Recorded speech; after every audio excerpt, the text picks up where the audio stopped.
নমস্কাৰ ৰাজনীতিৰ এক মৃদু বতাহে জুকাৰি গ'ল সমগ্ৰ ৰাজ্য সমগ্ৰ দেশৰ কিছু অংশ মৃদু বতাহ এইভাবে কৈছো যে উপনিৰ্বাচন ইতিমধ্যে অনুষ্ঠিত হৈ গ'ল চাৰিটাকৈ যি বিধানসভা সমষ্টি আছিল চাৰিটাৰে বিধানসভা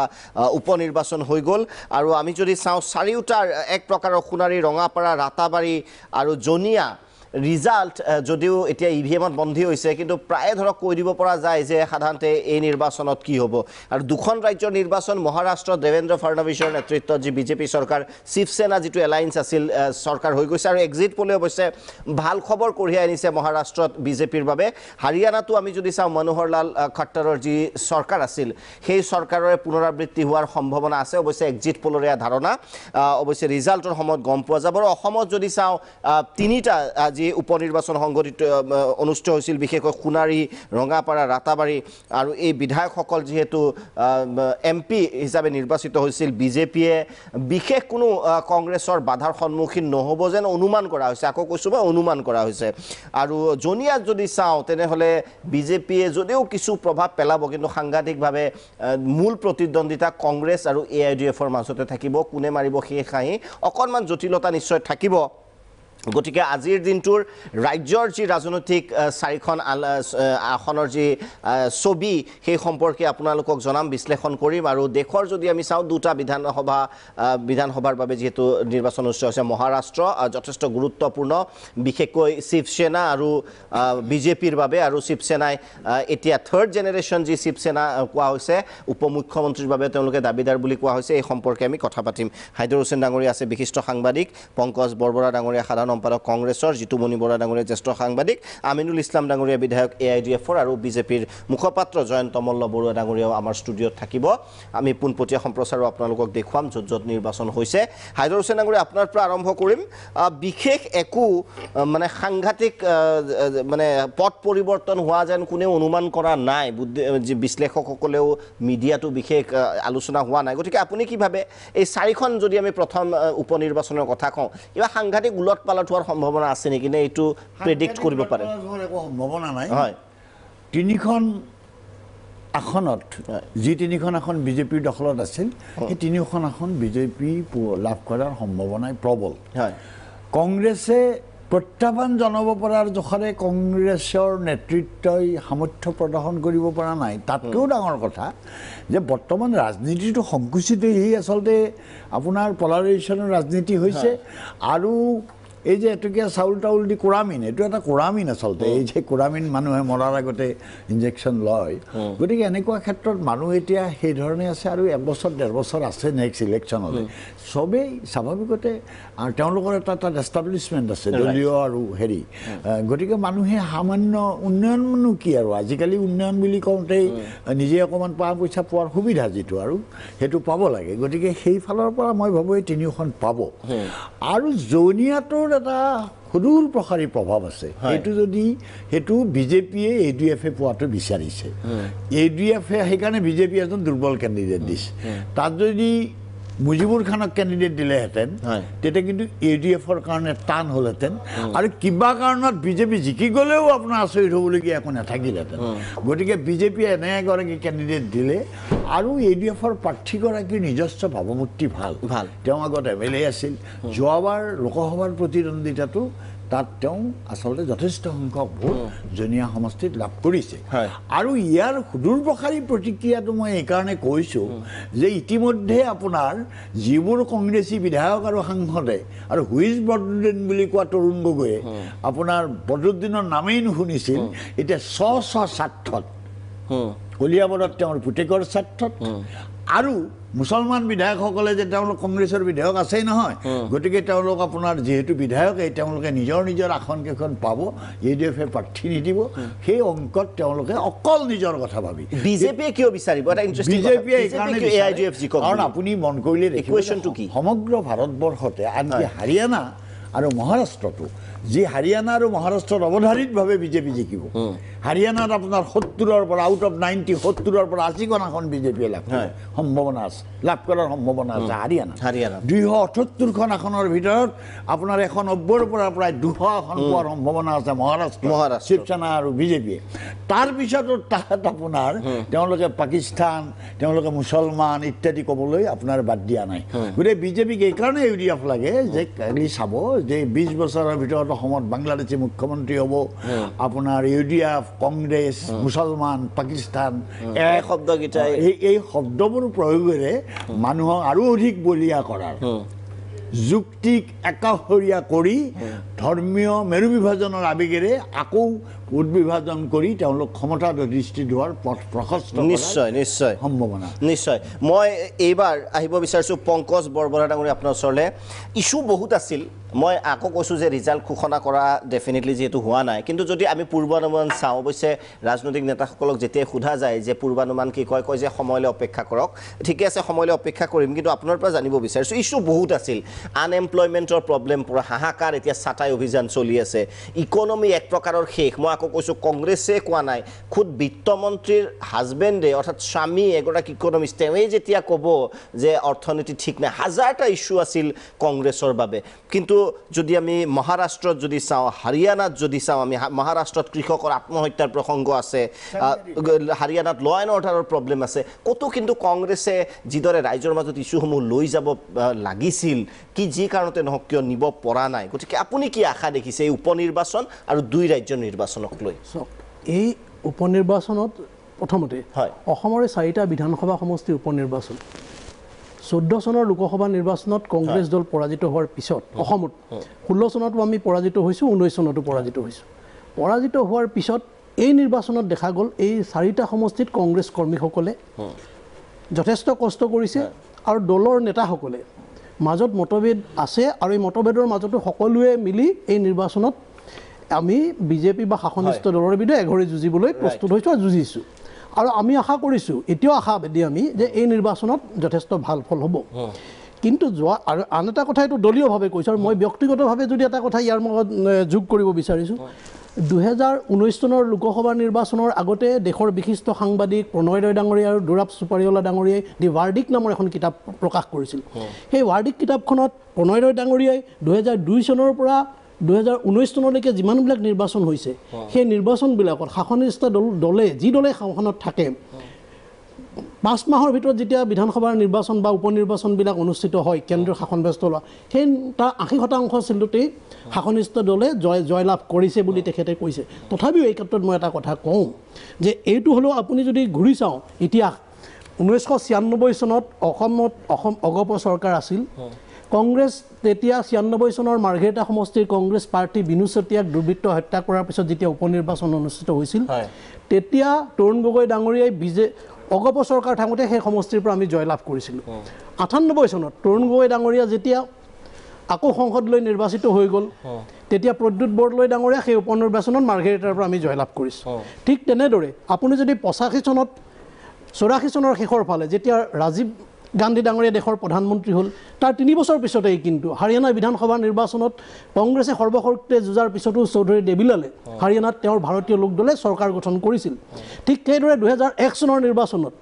আমি শাসনভাৰ লোৱাৰ 6 মাহৰ ভিতৰত খুমটাই উপনিৰ্বাচনত আমি আশা কৰিছিলোঁ আমি জয়লাভ কৰিম কিন্তু আমি সেই নিৰ্বাচনত পৰাজিত হৈছিলোঁ তাৰপিছত আমি যমুনামুখৰ শাসনত থকা অৱস্থাতো যমুনামুখ বিধানসভা সমষ্টি নিৰ্বাচনত পৰাজিত হ'লোঁ এতিয়া সৰ্বভাৰতীয় পৰ্যায়ত মহাৰাষ্ট্ৰত হয় আজি দলীয়ভাৱে কৈছোঁ দলত আমাৰ যথেষ্ট অসুবিধা হৈছে মহাৰাষ্ট্ৰ কংগ্ৰেছৰ সভাপতি 3 মাহমান আগতে সলনি কৰি দিয়া হৈছে আৰু ইফালে বিজেপি দলৰ এষাৰ কথা স্বীকাৰ কৰিব লাগিব আজি 3 মাহমান ধৰি 4 মাহ যোৱা 4-5 মাহ মহাৰাষ্ট্ৰৰ নিচিনা বম্বে নিচিনা চহৰত ইমান ডাঙৰ বানপানী হ'ল বানপানীয়ে তাৰ অৱস্থা হেৰি কৰি পেলাইছে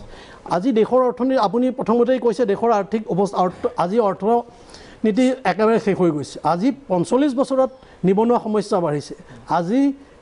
আমি নুমলীগড় শোধনাগাৰ বিক্ৰী কৰিব খুজিছে হয় ডিছইনভেষ্টমেণ্টৰ নামত যিবিলাক পাব্লিক আণ্ডাৰটেকিং যি লাভজনক পাব্লিক আণ্ডাৰটেকিং বিক্ৰী কৰিব খুজিছে এই ইস্যুবিলাক ঠিকে এই ইস্যুবিলাক আমি লৈছোঁ কৰা নাই জনতা একচেপ্ট কৰা মই সেইবাবে কৈছোঁ যদি মহাৰাষ্ট্ৰত আমি জনতাৰ ইলেকশ্যন যেতিয়া হয় মই এক মিনিট আপোনাৰ ওচৰত আহিম যে মহাৰাষ্ট্ৰত মই জিতুমণি বৰা ডাঙৰীয়া আপোনাৰ ওচৰত আহিছোঁ তাৰপিছত মই যাম আপোনাৰ ওচৰলৈ যেতিয়া ইলেকশ্যন এটা হয় এণ্টি ইনকাম উপ নিৰ্বাচনৰ কথা বাৰু আমি বাদ দিলোঁ ইয়াত তিনিটা বিজেপিয়ে প্ৰায় নিশ্চিত ধৰক লাভ কৰা এটা হয়তো আমি এতিয়া আপোনাৰ পৰা জানিম মই পিছত কিন্তু যদি আমি কংগ্ৰেছৰ অভাৰঅল বিষয়টো যদি চাওঁ মহাৰাষ্ট্ৰত এণ্টি ইনকামবেঞ্চি কোনো ফেক্টৰৰ কোনো নাম গোন্ধেই নোলাল হাৰিয়ানাত আমি যদি চাওঁ এণ্টি ইনকামবেঞ্চি সাধাৰণতে যেতিয়া বিধানসভা নিৰ্বাচন অকণমান হ'লে ফেক্টৰ কৰে ইয়াত এতিয়া লাগাই নাই যে কিবা এটা কণ্টেষ্ট হৈছে আৰু সেই তাহানিত অষ্ট্ৰেলিয়া আৰু কেনিয়াৰ মাজত ক্ৰিকেট খেললৈ মনত পৰাৰ নিচিনা হৈছে যদিও কেনিয়াক সন্মান কৰিছোঁ মই সেইবাবে কৈছোঁ গতিকে আপুনি কিদৰে চাৰিব এই চাৰিটা সমষ্টিৰ উপ নিৰ্বাচন দুখন ৰাজ্যৰ কংগ্ৰেছৰ যিটো ভূমিকা মই নাভাবোঁ যে সাংঘাতিক কিবা এটা তেওঁলোকে টক্কৰ দিব পাৰিছে এটলিষ্ট কণ্টেষ্টটো দিব যে পাৰিব মই কিন্তু আশা কৰা নাই প্ৰথম কথা হ'ল ধৰক এই আজি লাষ্ট শেহৰ 3 বছৰত গোটেই ভাৰতবৰ্ষৰ অসমকো চুই গৈছে যিটো আৰ্থিক যিটো মন্দাৱস্থা বা আৰ্থিক সেইটো বিষয়টো হৈছে সেই বিষয়টো সকলোৱে কিন্তু আমি আলোচনা কৰি আছোঁ এই মাজতে কথা কৈ থওঁ মই এতিয়া আজিৰ পৰা এমাহ দুমাহৰ ভিতৰত ডিচেম্বৰৰ ভিতৰত অসমীয়া এজন মানুহে পৰিচালনা কৰা বেংকৰ ঋণ লৈ পেলাই গাড়ী শ্ব'ৰুম বন্ধ হ'বলৈ গৈ আছে ইয়াত গোটেই বেলেগ বেলেগ মানুহে কৈছে অসমীয়া মানুহৰ যি 2-4টা শ্ব'ৰুম আছিলে তাৰ এটা বন্ধ হ'বলৈ গৈ আছে কি কাৰণে বেংকৰ অহৰহ হেঁচা বিক্ৰী কমি গৈছে তেওঁলোকে তাত কাম কৰা বেছি মানুহে অসমীয়া যুৱক যুৱতী আছিলে মই মাজতে কথাটো কৈ থৈছোঁ গতিকে এই ধৰণৰ সকলোৱে কিন্তু আমি আলোচনা কৰিছোঁ আৰু আমি অৰ্থনীতিৰ ছাত্ৰ নহয় বা অৰ্থনীতিৰ বিশেষজ্ঞ কথাটো বাদেই কিন্তু আমি যেতিয়া দেখিছোঁ যে সাধাৰণবিলাক মানুহ আছোঁ আমাৰ দৰে যিখিনি সাধাৰণ মানুহ সাধাৰণ জনতাৰ ক্ৰয় ক্ষমতাটো যথেষ্ট কমি গৈছে মোৰ ওচৰৰ দোকানখনত এসময়ত 3 কিলো চাৰ্ফ বেচিছিলে এতিয়া সুধিলে আধা কেজি 1 কিলো চাৰ্ফ আহিব কিনা মানুহ নাই এইটো বাস্তৱ চবেই গালি পায় ফিল্ড সাৰ্ভে প্ৰেক্টিকেল বাস্তৱ ডাঙৰ ডাঙৰ পেকেটবোৰ নৰখা হ'ল তেওঁলোকে এতিয়া কথা হ'ল এইটো বাস্তৱ হোৱাৰ ক্ষেত্ৰত মানুহৰ ক্ৰয় ক্ষমতা নোহোৱাৰ ক্ষেত্ৰত এতিয়া কৈছে কি গোটেই বস্তুটো হৈছে কি আজিকালি গোটেই বস্তুটো হৈছে মাৰ্কেটিং কংগ্ৰেছৰ কিবা এটা ক্ষেত্ৰত কংগ্ৰেছে বিষয়বোৰ মানুহৰ মাজত লৈ যাব পৰা নাই এইটোও নহয় যে বিজেপি 2014ত ক্ষমতালৈ আহিছিল দিল্লীত অসমত 2016ত আহিছে গতিকে এতিয়াও অসমত 5 বছৰ সম্পূৰ্ণ হোৱা নাই কংগ্ৰেছে ইতিমধ্যে 15 বছৰ কৰি গৈছে দিল্লীতো কংগ্ৰেছে 10 বছৰ শাসন কৰি গৈছে গতিকে ইমান ডাঙৰ কথা নহয় যে কোনো গণতন্ত্ৰত স্থায়ী কোনো আজি চিদাম্বৰম এসময়ত প্ৰভাৱশালী জন্তুমূলৰ ভালকৈ জানিব যে হোমমন্ত্ৰী গৃহমন্ত্ৰী থাকোঁতে যেতিয়া গুৱাহাটী ভ্ৰমণলৈ আহিছিলে বম ব্লাষ্টৰ সময়ত গুৱাহাটী মানুহে ৰাইজৰ লগতে সেই যিসকল নেতা এতিয়া বিজেপিটো আছে যিসকল কংগ্ৰেছত কি ধৰণৰ তেওঁক আপ্যায়ন কি ধৰণৰ ৰিচিপশ্যন যিটো আছিলে সেই মানুহ তিহাৰ জেলত আছে এতিয়া বুজিছেনে গতিকে ৰাজনীতিত কোন কেতিয়া কলৈ যায় কোনোবা দেশ এৰি পলাবলগীয়া হ'ব পাৰে কোনোবা তিহাৰ জেললৈ যাবলগীয়া এইটো এটা স্বাভাৱিক প্ৰক্ৰিয়া গতিকে সময়লৈ বাট চাব লাগিব ৰাজনৈতিক স্বাৰ্থত আপোনাৰ এটা নাম ল'বলৈ আপোনাৰ একেবাৰে লজ্জা লগা এগৰাকী মহিলাৰ সাক্ষত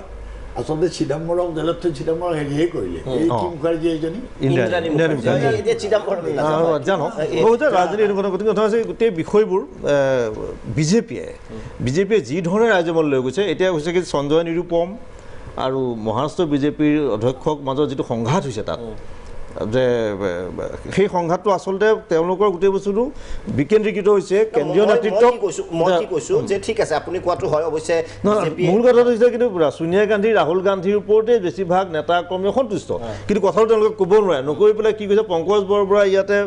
হয়তো ৰিপুণ বৰাক গালি পাৰিছে ৰিপুণ বৰাই হয়তো তৰুণ গগৈৰ লগত অফাৰ কৰিছে দেৱব্ৰত শইকীয়া এইজনেও গালি পাৰিছে এই ধৰণৰ সংঘাত ইয়াত হৈছে কিন্তু তাতে যিটো পৰিয়ালকেন্দ্ৰিক যিটো সংঘাত আপুনি যিটো ক'লে মই মানি ল'লোঁ যে ৰাজনীতিৰ উত্থান পতন থাকে কিন্তু আমি যদি বিগত নিৰ্বাচনসমূহত চাওঁ মানে মই আপোনাৰ পৰা কি জানিব বিচাৰিছোঁ যে এটা ফাইট দিয়াটো ক'ৰবাত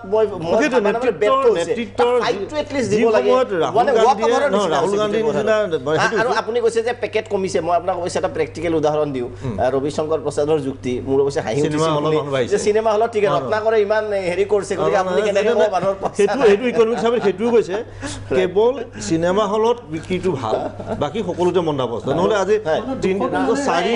474টা গাড়ী শ্ব'ৰুম ভাৰতবৰ্ষত এতিয়ালৈকে বন্ধ হৈছে গাড়ী শ্ব'ৰুম 474 লাইটাৰ নোট কৈছিলে গতিকে ফাইটটো কিয় নাই ফাইট নাই নোহোৱাৰ কথাটো যে কি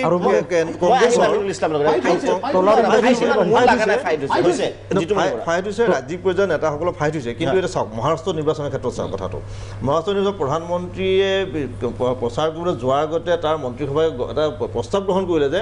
ছাভাৰকাৰক ভাৰতৰত্ন দিব লাগে সম্পূৰ্ণ মাৰাঠী মানুহৰ যিটো আৱেগ বা মাৰাঠী মানুহৰ যিটো অনুভূতি নতুনভাৱে তুলি ধৰিছে এটা নতুন বিষয় এইটো কংগ্ৰেছে তাক তলকিবই নোৱাৰিলে আৰু এই প্ৰসংগতে মই এটা কথা কৈছোঁ যে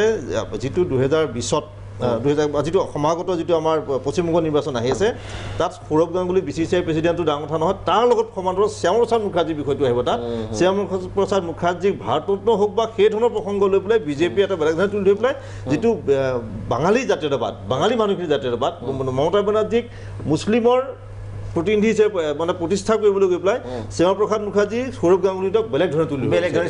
কিন্তু এই বিষয়টো এই জাতীয়তাবাদী বিষয়টোত গৈ পেলাই কিন্তু মানুহৰ মৌলিক সমস্যাবোৰ সদায় তল পৰিব মানে আৱেগটোক প্ৰাধান্য দিয়া আছে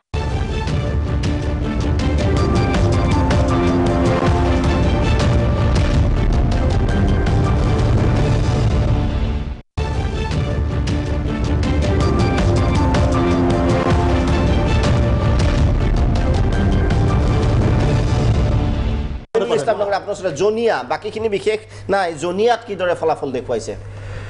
জনিয়াত এটা কথা মই প্ৰথমে ক'ব লাগিব যেটো হাইজাৰ হোসেন ডাঙৰীয়াই ক'লে যে জনিয়াত বিজেপিয়ে AUDFক ৱাকঅভাৰ দিবগৈ দুৰ্বল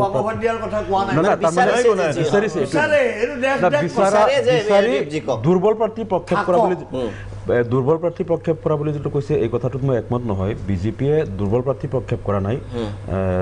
তহিদুল তেখেত মানে এগৰাকী আপোনালোকৰ খানক দিলেতো পামচাৰ হৈ গ'ল নহয় খানটো মানে না খানৰটো যি দুৰ্নীতিৰ ৰেকৰ্ড জিলা পৰিষদৰ চেয়াৰমেনটো আমাৰ UDFৰ পৰাই দিছিলে দুৰ্নীতিটো হ'ব আপোনালোকৰ লিডাৰশ্বিপক 10 লাখ কে দিছিল মাহ হা শুনকচোন না এক টকা জানা এইবিলাক ফাল্টু কথা কৈ হেৰি নকৰিব আপুনি এজন বয়োজ্যেষ্ঠ লোক শ্ৰদ্ধা কৰো মই 10 লাখ টকা এই ফাল্টু কথা নহয় ফাল্টু কথা চেনেলত নহয় এটা কথা হ'ল না মই কথাটো কৈ আছো তাৰ মানে মুজিবুৰ ৰহমান খানৰ কি ৰেকৰ্ড তেওঁ যে দল ত্যাগ কৰাৰ লগে লগে এগৰাকী মানুহৰ বহুত কিন্তু তেওঁৰ ওজনটো বহুত কমি যায় আৰু তেওঁ মানে যোৱাৰ পিছত তেওঁৰ লগতো বিজেপি আমাৰ AUDF দলৰ তেওঁৰ যিখিনি আগত তেওঁৰ ফলোৱাৰ্ছ আছিল তাৰতো 10% মানুহ লৈ যাব পৰা নাই আৰু সেকেন্ড কথা হ'ল তেওঁক দিলেতো আমাৰ আৰু বহুত লিডত আমি জিকিলো হয় বিজেপিয়ে এগৰাকী তেওঁলোকৰ জুখাৰে শক্তিশালী প্ৰাৰ্থীৰ পক্ষে কৰিছে কিন্তু কথাটো হ'ল বিজেপিয়ে তাত জিকিব নোৱাৰিব এটো বেলেগ কথা আৰু তাতো বিজেপিয়ে ভাবিছিল যে আমি ৰুলিং পাৰ্টি তাত যদি আমি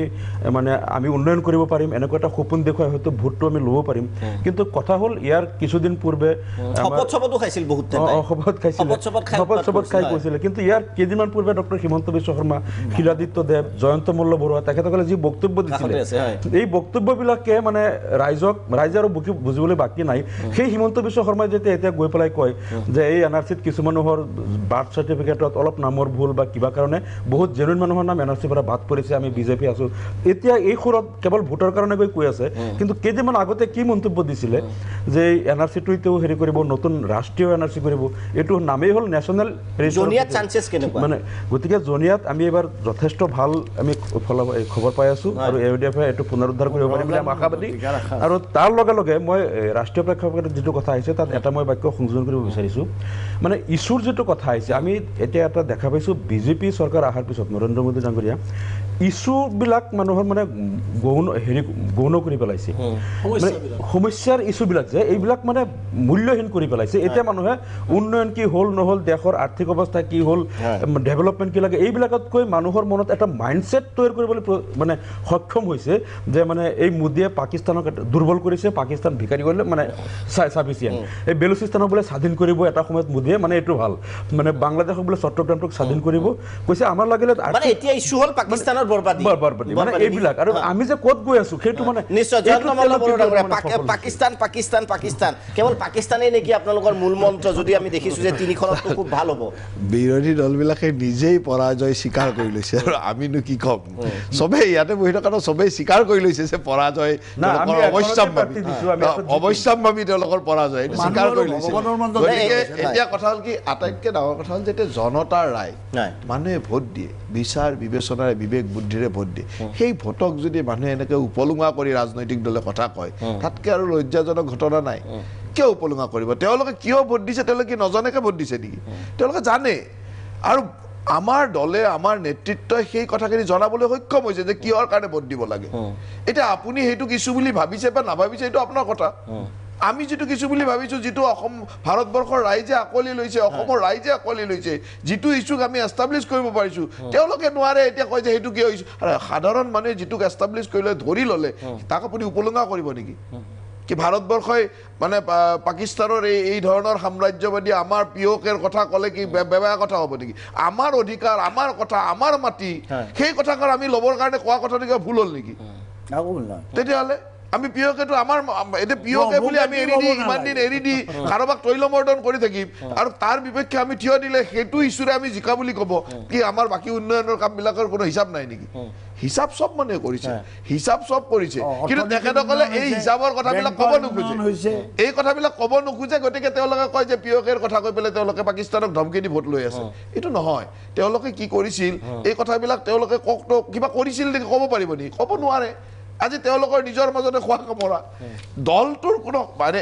এই স্বীকাৰ কৰি লৈছে যে তেওঁলোকৰ দলৰ নেতৃত্বৰ মানে অৱস্থা নাই, তাৰ বিৰুদ্ধে মাত মাতাৰ সাহসো নাই। কিন্তু মাত মাতিব নাই। এতিয়া তেওঁ দলৰ এটা বিধ্বস্ত দল, এটা শেষ হৈ যোৱা দল এটা, তাৰপিছত আমাৰ উত্থানত কোনোবাই যদি কয় যে অমুক কৰি উত্থান হৈছে, আৰে আমি যি কৰি উত্থান নহওক, আমাক ৰাইজে ভোট দিছে, ভাৰতবৰ্ষৰ ৰাইজক মূৰ্খ বুলি ভাবিব নালাগে। ভাৰতবৰ্ষৰ ৰাইজৰ ভোটৰ প্ৰতি শ্ৰদ্ধা ৰাখিব লাগে। ভাৰতৰ মানুহ আজি অসমৰ 4টা সমষ্টিৰ মানুহে ভোট দিছে। এই 4টা মানুহৰ 3টা সমষ্টিটো মোটামুটি মই নকওঁ, জনিয়াত ফাইট কেনেকুৱা দিব? 3টা সমষ্টিত জনিয়াত মই আপোনাক এটা কথা ক'লো, জনিয়াত বিজেপি দলে আগতে যি ভোট পাইছিলে তাৰ 3 গুণতকৈ বেছি ভোট শ্বেয়াৰ বাঢ়িব। তাৰমানে চাওক,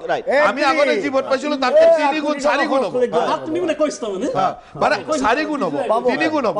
মই কথাটো কৈছো যে এটা সমষ্টিত আমি 3 গুণ ভোট পাম,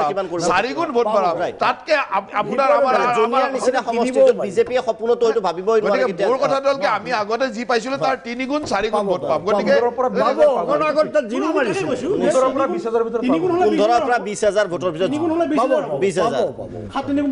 গতিকে মইতো এতিয়া চাওক, এতিয়া তাৰ এক্সিট পল ওলাই আছে টিভি বিলাকত, এতিয়া কালি নিৰ্বাচন শেষ হ'ল, গতিকে স্পষ্টভাৱে কৈছো যে আমি কথাটো মই ক'লো বিশেষ আলোচনা কৰিব লাগে একো নাই। মই জনিয়াটো আমি এই 3টা সমষ্টিত জিকিম, এইটো সমষ্টিত আমি 3 গুণ ভোট বৃদ্ধি কৰিম আৰু আমি জিকি যাওঁতে আচৰিত হ'বলগীয়া নাই। মানে আপোনাক মই কৈছো যে এনেকুৱা ধৰণৰ আমাৰ দৰে আজি বিজেপি দলে তাত কণ্টেষ্ট দিয়াটো, এই ধৰণৰ কণ্টেষ্ট, এই ধৰণৰ ভোট শ্বেয়াৰ বঢ়োৱাটো আমাৰ জিকাৰ দৰে কথা। নিশ্চয় এটা মৰেল ভিক্টৰী বুলি ক'ব বিচাৰোঁ। সময় হৈছে বিৰতিৰ পিছত আমি উভতি আহিম। আকৌ কৈছোঁ যে 2টা যিহেতু ৰাজ্যৰ বিধানসভাৰ নিৰ্বাচন হৈছিল, বিজেপিৰ বাবে সুখবৰ আছে 2টাতে, বিশেষকৈ এক্সিট পলক যদি বিশ্বাস কৰা যায়। মহাৰাষ্ট্ৰ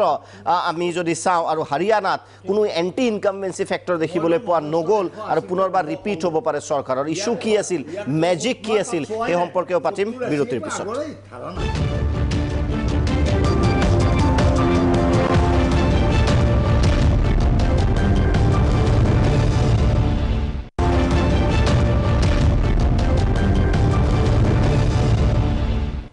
উভতি আছোঁ বিৰতিৰ পিছত। আমি কথা পাতি আছোঁ 4 সমষ্টিৰ উপ নিৰ্বাচন আৰু 2 ৰাজ্যৰ নিৰ্বাচন। 2 ৰাজ্যৰ নিৰ্বাচন ইতিমধ্যে এক্সিট পল বাহিৰ হৈ গৈছে। গতিকে বিজেপিয়ে সম্পূৰ্ণৰূপে 2খন ৰাজ্যতে চৰকাৰ গঠন কৰাটো এক্সিট পলক যদি বিশ্বাস কৰে প্ৰায় নিশ্চিত হৈ পৰিছে। অসমতো 3খন আসনৰ প্ৰায় নিশ্চিত আৰু 1খন আসনক ইতিমধ্যে জনিয়াত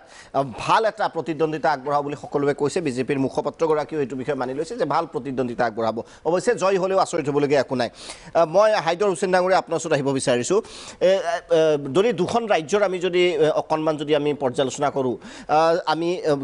মহাৰাষ্ট্ৰ আৰু হাৰিয়ানা এণ্টি ইনকামবেঞ্চি বুলি কোনো শব্দই অন্ততঃ মিডিয়াত বা সাধাৰণতে আমি ইয়াৰ পৰা থাকি যিখিনি গম পাইছোঁ বা মিডিয়াত যিটো ৰিপৰ্ট পঢ়িছোঁ, কোনো দেখা পোৱা নগ'ল। মেজিকটো কি বুলি ভাবিছে আপুনি? ফৰ্মুল কেমেষ্ট্ৰিটো ক'ত কাম কৰি আছে এতিয়ালৈ? কেমেষ্ট্ৰিৰ কথাটো হ'ল এনেকুৱা আপোনাৰ যে ফাডনবিছে আৰু খাট্টাৰে আপোনাৰ এতিয়া খাট্টাৰৰ কথা কয় হাৰিয়ানাত ইমান দুৰ্নীতি ভ্ৰষ্টাচাৰ, তেওঁৰ কিন্তু ব্যক্তিগতভাৱে দুৰ্নীতি কম। আৰু হাৰিয়ানাৰ ৰাজনীতিত আপুনি দেখিব যে এতিয়ালৈ 10গৰাকী জাত মুখ্যমন্ত্ৰী, আইডাৰ জাত আৰু আপাৰ কাষ্ট। খাট্টাৰ আপোনাৰ ক্ষত্ৰিয়, পাঞ্জাৱী ক্ষত্ৰিয়, ইয়াৰ আগত বিষ্ণয়,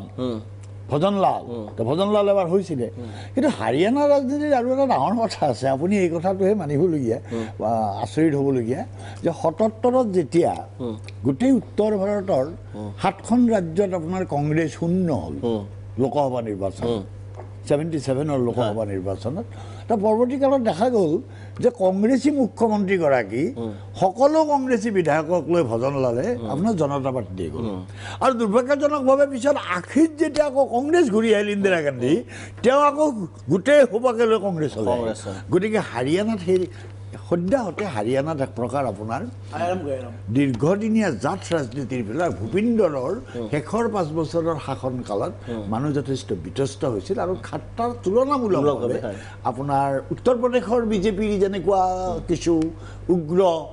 হেৰি আছে তেনেকুৱা নহয় তাত অকণমান শালীন ৰাজনীতি হৈছে মহাৰাষ্ট্ৰৰ বেনিকা আপুনি চাব যে মহাৰাষ্ট্ৰত 1977 চনতো মহাৰাষ্ট্ৰত ভয়ানক একো পৰিৱৰ্তন নহ'ল আনকি গুজৰাটতো আপোনাৰ 26খন লোকসভা আসনৰ 77ত কংগ্ৰেছে 12খন আসন লাভ কৰিছিল সেইকাৰণে মই ভাবোঁ যে মহাৰাষ্ট্ৰৰ ৰাজনীতিত শাৰদ পাৱাৰ বেমাৰী হ'ল তেওঁ দুৰাৰোগ্য ব্যাধিৰ দ্বাৰা দেৱেন্দ্ৰ ফাডনবিছৰ যিটো ইমেজ দেৱেন্দ্ৰ ফাডনবিছৰ ইমেজ বুলি ক'লে তাতকৈ ডাঙৰ কথাটো হ'ল তাত এটা এওঁলোকে ষ্ট্ৰেটেজি ল'লে ষ্ট্ৰেটেজিটো হ'ল যোৱা 2 বছৰত বিজেপিয়ে কংগ্ৰেছ ভাগিছে কংগ্ৰেছৰ গোটেই নেতা যদি তাত দুটা কথা আপুনি মন কৰিব যে মহাৰাষ্ট্ৰত তাৰ পিছতো ৰাতিপুৱা কংগ্ৰেছ এৰিছে দুপৰীয়া আপোনাৰ বিজেপিয়ে তেওঁক টিকেট দিছে এনেকুৱা বহুত হেৰি আছে মহাৰাষ্ট্ৰৰ প্ৰাক্তন মন্ত্ৰী কেইবাগৰাকীও কংগ্ৰেছী বিধায়কে ৰাতিপুৱা ৰিজাইন দিছে দুপৰীয়া আপোনাৰ টিকট পাইছে আৰু শিৱসেনাই গোটেই এনচিপিটোকে এক প্ৰকাৰ হাইজাক কৰি আপোনাৰ সবকে লৈ গ'ল গতিকে বিজেপিৰ যিটো ঘোষিত লক্ষ্য যে কংগ্ৰেছ শূন্য নহয় বিৰোধী শূন্য ৰাজনীতি যিটো ডেমক্ৰেচিৰ কাৰণে আপোনাৰ অত্যন্ত ভয়ানক সেই কামটো আপোনাৰ তাত তেওঁলোকে সফলভাৱে কৰিছে কিন্তু আজি বিৰোধীয়ে যদি আপুনি মন কৰিলে দেখিব আজি আকৌ যোৱাকালি সামনা যিখন শিৱসেনাৰ মুখপাত্ৰ তাত প্ৰশ্ন কৰিছে আপোনাৰ উদ্ধৱ ঠাকৰে প্ৰশ্ন কৰিছে যে মহাৰাষ্ট্ৰত ফাডনবিছেও কৈছে সবেই কৈছে ইমান বিজেপি ষ্ট্ৰং হয় যদি ষ্ট্ৰং হোৱা সত্ত্বেও কেলে মহাৰাষ্ট্ৰত আপোনাৰ প্ৰধানমন্ত্ৰীয়ে 10খন ৰেলী কৰিছে অমিত শ্বাহে 30খন ৰেলী কৰিছে ফাডনবিছে 100খন ৰেলী কৰিছে তাৰমানে এখেতসকলৰ লক্ষ্যটো হ'ল যে অহা নিৰ্বাচনলৈ এখেতসকলে কোনো ধৰণৰ ক্লু ৰাখিব খোজা নাই আৰু মহাৰাষ্ট্ৰই হ'ল ভাৰতবৰ্ষৰ একমাত্ৰ ৰাজ্য যাত আপোনাৰ কংগ্ৰেছৰ দিনতো আপুনি চাব ৰজনী পেটেলকে ধৰি গোটেই ট্ৰেজাৰাৰবোৰ মহাৰাষ্ট্ৰৰ পৰা হয় অকল মহাৰাষ্ট্ৰৰ বোম্বে কংগ্ৰেছে যিমান ধন আহৰণ কৰিব পাৰে সমগ্ৰ ভাৰতবৰ্ষৰ 7খন ষ্টেটেও নোৱাৰে গতিকে মহাৰাষ্ট্ৰখনৰ ওপৰত ক্ষমতা দীৰ্ঘদিন বাহাল ৰখাৰ যি কৌশল সেই কৌশলত মোদী হেৰি আৰু জিতুমণি বৰা ডাঙৰীয়া যিমানে নকওক কিয় মই একদম নৰ্মেল এটা বিশ্লেষণ কৰিব বিচাৰিছোঁ এই 4 সমষ্টিৰ উন্নয়নৰ কথা কৈছে ঠিকে আছে ক'বলৈ নাই পাকিস্তানৰ কথা কৈছে ক'বলৈ একো নাই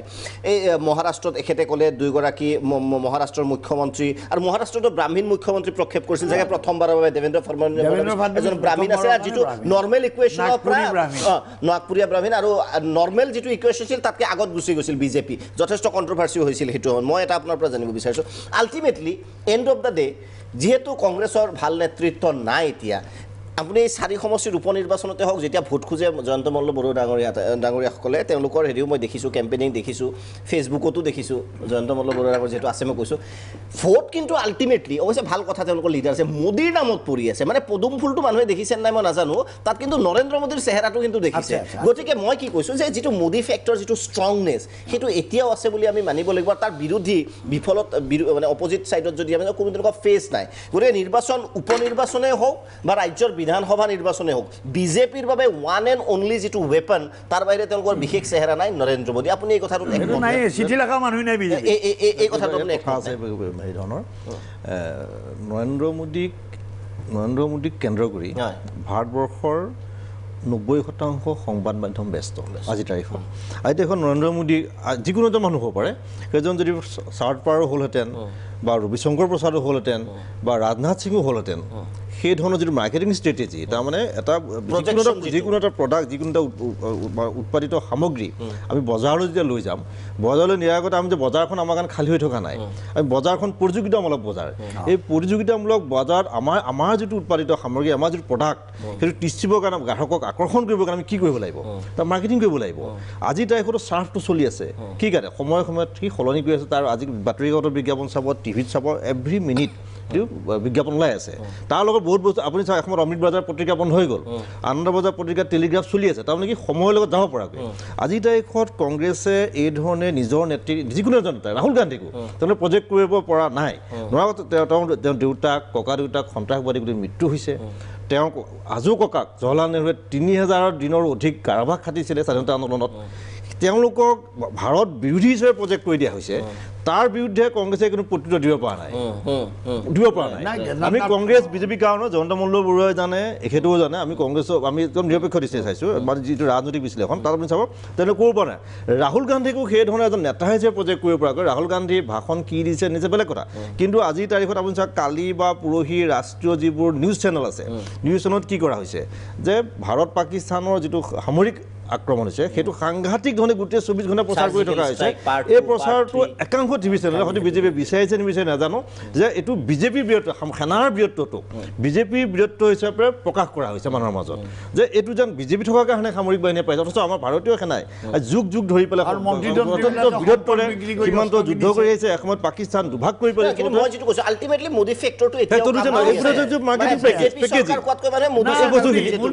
গোটেই কথাখিনি হৈছে কি তেওঁলোকে মোদীৰ যিখিনি ভাল গুণ মোদীৰ যিখিনি কথা বতৰা মোদীৰ যেনে কথাখিনি কৈছে সেইখিনি ৰাইজৰ মাজত লৈ যাব পাৰিছে বিভিন্ন সংবাদ এই কথাখিনি মোদীয়ে কৈ থাকিলে নহ'ব নহয় মোদীয়ে কৈ থাকিলে মানুহক আজি মোদীয়ে আজি মহাৰাষ্ট্ৰত যিখন ভাষণ দিব সেই মই ইয়াত থাকি তেজপুৰ গুৱাহাটীত থাকি বা তেজপুৰৰ এখন গাঁৱৰ মানুহ বা ধেমাজি মানুহজনে কেনেকৈ গম পাইছে কিন্তু সংবাদ মাধ্যমে লৈ যাব লাগিব সংবাদ মাধ্যমে তাক এটা ধুনীয়া পেকেজ কৰি পেলাই যদি ছ'চিয়েল মিডিয়া হওক বা সংবাদ মাধ্যম বাতৰি টিভি চেনেল হওক বা বাতৰি কাকত ধুনীয়াকৈ এটা পেকেজ কৰি লৈ গৈছে আজি মই মাজতে এটা উদাহৰণ দি ক'ম যে দুখন ছবিয়ে অসমীয়া ছবিয়ে এতিয়া সাংঘাতিক জনপ্ৰিয়তা অৰ্জন কৰে ইয়াৰ মূলত কিন্তু সংবাদ মাধ্যমৰ ভূমিকা আছে সংবাদ মাধ্যমে দিন ৰাতি সেই ছবি দুখনক লৈ পেলাই এনেকুৱা ধৰণৰ প্ৰজেক্ট কৰি পেলাইছে গোটেই মানুহে চাবলৈ কিনো হৈছে ভাল ভাবি হওক বেয়া ভাবি এবাৰ চাব লাগে বুলি বিচাৰে গতিকে আছে সেই বস্তুটো আজি চাওক মই মাজত এটা কথা কৈ থওঁ যে বৃন্দাগেৰেতে পৰহি দক্ষিণায়ত্ৰত এটা ডাঙৰ অভিযোগ আনিছে সেই অভিযোগটো কোনো এই মুহূৰ্তলৈকে দিয়া নাই আমি হচ্ছে উত্তৰ দিয়ক বিজেপিয়ে যে গৌতম আদানীক ৭২,০০০ কোটি টকাৰ ঋণ মাফ কৰি দিয়া হৈছে যি সময়ত ভাৰতবৰ্ষৰ কৃষকৰ সমুদায় ঋণৰ পৰিমাণ ৭৫,০০০ কোটি টকা সেই কৃষকৰ ঋণ কোনো কাৰণতে মাফ কৰি দিয়া নহ'ব বুলি প্ৰয়াত বিত্তমন্ত্ৰী কংগ্ৰেছে পোৱা নাই কংগ্ৰেছ ফেইল নিশ্চয় পংকজ বৰবাৰ ডাঙৰ এটা কিন্তু নিশ্চিত যে মাৰ্কেটিঙৰ কথা কৈছে মই আপুনি ইয়াত বহি কোনো বিষয়টো আপুনি ইয়াত স্পষ্ট মত দিব নোৱাৰে তথাপিও মই জানিব বিচাৰিছোঁ কংগ্ৰেছৰ ৰিপ্ৰেজেণ্ট হিচাপে কংগ্ৰেছে এতিয়া ৰাহুল গান্ধী আৰু সোনিয়া গান্ধীৰ বেহন কিবা এটা বিচাৰিবৰ হ'ল কিন্তু আপুনি মানে মই জানো যে আপুনি ইয়াত একমত নহ'ব তথাপিও আপুনি কি সাধাৰণতে কি কয় যে এতিয়া কিয় পৰা নাই আপুনি বিচাৰিছে যে মই বিচৰা নহয় মোৰ এনেকুৱা লাগিছে মোৰ অনুভৱ এটা কংগ্ৰেছটো এটা সকলোৰে বাবে কৰি দিয়াৰ সময় নে কিবা অন্য বিকল্প থাকিব যে মোদীক প্ৰতিৰোধ কৰাৰ বাবে চব গণতন্ত্ৰত দুইফালে আছে এতিয়াও বহু মানুহে ৰাহুল গান্ধী সোনিয়া গান্ধীকে দেশৰ মানে কংগ্ৰেছৰ নেতৃত্ব লোৱাটো বিচাৰে কংগ্ৰেছ কৰ্মীসকলৰ বাহিৰেও সাধাৰণ মানুহ বিচাৰিছে স্বাভাৱিক নেতাটো চক নেতা ৰাইজে সৃষ্টি কৰিব ভাৰতবৰ্ষত নেতাৰ কাৰণে দেশখন পিছুৱাই যোৱা নাছিল দেশৰ স্বাধীনতা সংগ্ৰামৰ পৰা দেশৰ জনসাধাৰণে প্ৰতিটো নিৰ্বাচনত ৭১ চনৰ নিৰ্বাচনত ৰাহুল গান্ধীৰ অগ্নি পৰীক্ষা বহুত হ'ল আৰু ফেইল কৰিলে মই সেইবাবে আপোনাক প্ৰশ্নটো কৰিছোঁ চক ৮০ চনৰ পিছত ২০ বছৰত ৰাইজে কংগ্ৰেছৰ নেতা সৃষ্টি কৰা নাই নেহেৰু গান্ধী পৰিয়ালে সৃষ্টি কৰিছে ৰাইজে দেশৰ নেতা কিন্তু যেতিয়া প্ৰয়োজন হবে দেশে নেতা সৃষ্টি কৰি লৈছে নহয় এতিয়া সোনিয়া গান্ধী অসুস্থ কালি এখন মিটিং হাৰিয়ানাত আছিল সেইখনতো কেঞ্চেল কৰিছে বিভিন্ন কাৰণত তেওঁ অসুস্থ সেইটো মই কোৱা নাই হয় তেনেহ'লে নেতা দেশে সৃষ্টি কৰি ল'ব ৰাহুল গান্ধী পৰীক্ষা হৈছে যাওক আপুনি বাজপেয়ী আদৱানীয়ে ৪০ বছৰ ধৰি কাম কৰি আছে দুজন মানুহে তাৰপিছত তেওঁলোকে কাম কৰাৰ পিছত ৰাহুল গান্ধী ওলোৱাই বাদ দিলে নাই আকৌ আহিব দলৰ নেতা দুদিন আহিছে মিটিং কৰিছে তেওঁ এতিয়া বিভিন্ন জেগাত ঘূৰি আছে তেওঁ নিজৰ সমষ্টি ঘূৰি আছে তেওঁ দেশৰ বিভিন্ন সমস্যালৈ মাত মাতি আছে সভাপতি আজি সোনিয়া গান্ধী আছে কাইলৈ বেলেগ কোনোবা হ'ব পাৰে একো ডাঙৰ কথা নহয় কিন্তু যেতিয়া প্ৰয়োজন হ'ব দেশত জনতাই নিজৰ নেতা সৃষ্টি কৰিব সময়ৰ বাবে অপেক্ষা কৰিব লাগিব ৱেইট এণ্ড ৱাচ হয় আমিনুল ইছলামৰ বিশেষ উত্তৰ মই আপুনি দিব বুলি মই নাভাবোঁ আমিনুল ইছলাম আপোনাৰ ওচৰত আহিব বিচাৰিছোঁ আপুনি অসমৰ ৰাষ্ট্ৰীয় প্ৰেক্ষাপটত কিবা এটা ক'ব বিচাৰে যদি কওক ৰাষ্ট্ৰীয় প্ৰেক্ষাপটত মই এই কথাটো ক'ব বিচাৰিছোঁ যে বৰ্তমান মানে এটা কথা আপুনি যিটো কথা কৈছে যে এতিয়ালৈকে মোদী মিউজিকটো চলি আছে নেকি বা মোদীৰ নামতেই বিজেপিৰ হেৰি চলি আছে নেকি এইটো কিন্তু এতিয়ালৈকে আমি যেটো ভাবো বহুখিনি কিন্তু এতিয়ালৈকে মোদীৰ নামতেই চলি আছে বিজেপি মানে বিজেপি নেতা কৰ্মী যেতিয়া ঘৰে ঘৰে কেম্পেইন কৰিব যায় মুজিক জিকাবলৈ মোদীক ভোট দিবলৈ এই কথাটো বেছিকৈ কোৱা দেখা যায় এইবাৰ আজি যিটো এক মিনিট আজি যিটো ওলাইছে যিটো এতিয়া এক্সিট পোল মহাৰাষ্ট্ৰত মই যিটো দেখিলোঁ অহা আগতে মহাৰাষ্ট্ৰত 32% মানুহে মোদীৰ কাৰণে ভোট দিছে বুলি কৈছে যিটো এক্সিট পোলত তথাপিও দিছে সেইবাবে কৈছোঁ লিডাৰ সেইকাৰণে মই কৈছোঁ আৰু ইয়াতো কাৰণ আছে কাৰণ বহুত ক্ষেত্ৰত এনেকুৱা হয় কেণ্ডিডেটজন ৰাইজে নাচায় যে কাক দিছে কি যে মোদীক দি আছোঁ মানে পদুম ফুলত দিয়া মানে লোকেল কেণ্ডিডেটজনক চিনিয়ে নাপায় মানে এনেকুৱা এটা আছে কিন্তু ট্ৰেণ্ড এতিয়ালৈকে আৰু ইয়াতো কিছুমান কথা আছে ধৰক মানে মোদীক মানে এটা এক্সট্ৰা অৰ্ডিনাৰী হিচাপে এষ্টাব্লিছ কৰিবও পাৰিছে এইটো কিন্তু কৰ্মীসকলৰ এটা ছাকচেছ আৰু তাতে মানে যেনেকৈ মানে এনেকৈ কোৱা হৈছিল যে চাৰ্জিকেল ষ্ট্ৰাইক হয় মোদী মানে নিজে গৈ পেলাই মানে এনেকৈও প্ৰচাৰ কৰা হ'ল মোদী নিজে গৈছে ফ্লাইটত গৈ পেলাই তাত চাৰ্জিকেল বোমাটো পেলাই মানে তেওঁ ওলাই আহিলে এইটো কোনেও পৰা নাই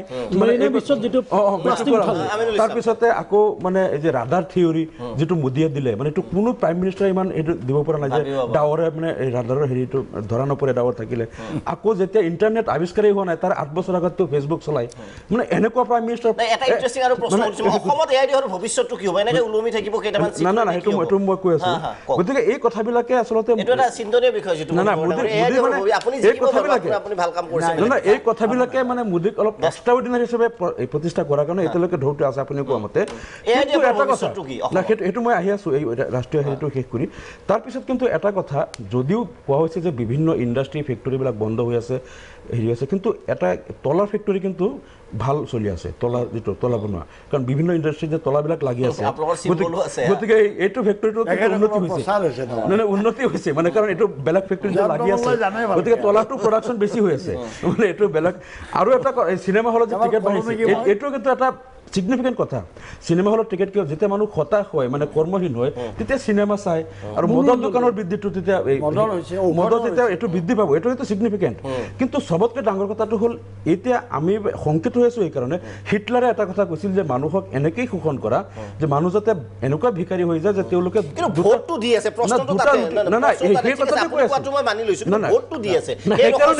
সেই অৱস্থাত প্ৰায় লৈ যোৱা হ'ল মানে হিটলাৰে যেনেকৈ কৈছিল মানুহ যাতে দুবেলা দুটা ৰুটি খোৱাটোকেই বিকাশ বুলি ভাবে ডেভেলপমেণ্ট এনেকুৱা কৰি দিয়ে মানুহক এতিয়া কিন্তু বহুখিনি কৰি দিয়া হ'ল মানুহে এতিয়া ভাবিব এইটোৱে গভৰ্ণমেণ্ট ৰুলিং পাৰ্টি ইহঁতৰ